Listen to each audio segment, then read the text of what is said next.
सोचना पड़ेगा इसके लिए थोड़ा, क्योंकि ट्रिकी क्वेश्चन बहुत आपने किया है। दिमाग खाना मतलब बातें करना, ये सर दर्द देना, ये खाना होता है। अस्सलामु अलैकुम, welcome to the brain drain. इस वक्त दिमाग किदई विद वॉइस ऑफ बलोचिस्तान। तो आज हम आए हैं जलावान मेडिकल कॉलेज खुजदार और यहाँ पर आए हुए स्टूडेंट्स का कॉमन सेंस ट्राई करेंगे कि इनमें है कितना कॉमन सेंस। तो आज का सवाल कुछ यूँ है कि वो कौन सा ड्रेस है जिसे हम पहन नहीं सकते। अगर आपको पता है तो कमेंट सेक्शन में बताएं। जब तक हम यहाँ के स्टूडेंट से पूछते हैं, लेट्स गो।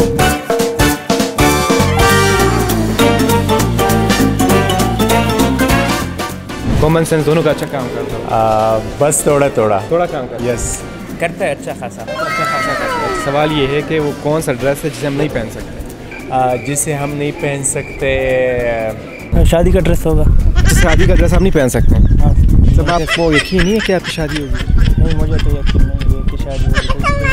मुझे नहीं लगता कि मैं शादी का ड्रेस पहन सकता हूँ। औरत का कपड़ा नहीं पहन सकता। मतलब वो आपकी अपनी विश होती है। हाँ, वो अपनी विश। तो पहन तो सकते हैं आप? नहीं, पहन नहीं सकता मैं। अगर पहन लो तो सारे मुझे शीगल समझेंगे। क्या पहनूंगा मैं वो?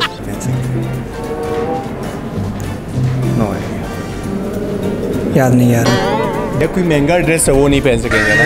महंगा ड्रेस ये हो सकता है कि बहुत महंगा हो, वो नहीं पहन सकेंगे। ड्रेस भी और पहन भी नहीं सकते।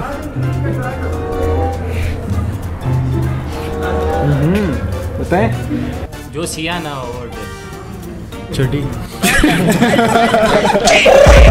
एक्सेप्शनल केस है ना। एक्सेप्शनल केस वैसे आते हैं केसेस। क्या हो सकता है? जब पटा हुआ तब पहन नहीं सकते। पटा हुआ? हाँ, पटा हुआ कपड़ा नहीं पहन सकते। नहीं, ह्यूमन स्किन बेस्ट ड्रेस होती है ना। The best dress is human skin. Human skin. आपने बिल्कुल गलत बताया। बिल्कुल। आई गेस कि एड्रेस होगा। उम्मीद करता हूँ को जीएमसी खुजदार का एपिसोड पसंद आया होगा। सो फिर जाने से पहले एक सुनहरी बात करते चले कि जिन लोगों का ज़मीर ज़िंदा होता है वो कभी अपनी अखलाक और किरदार से नहीं गिरते हैं। मिलते हैं नेक्स्ट वीडियो में। अपना ख्याल रखिए, खुश रहिए, आबाद रहिए, तासुब लड़ाई झगड़े से दूर रहिए। अल्लाह हाफ़िज़।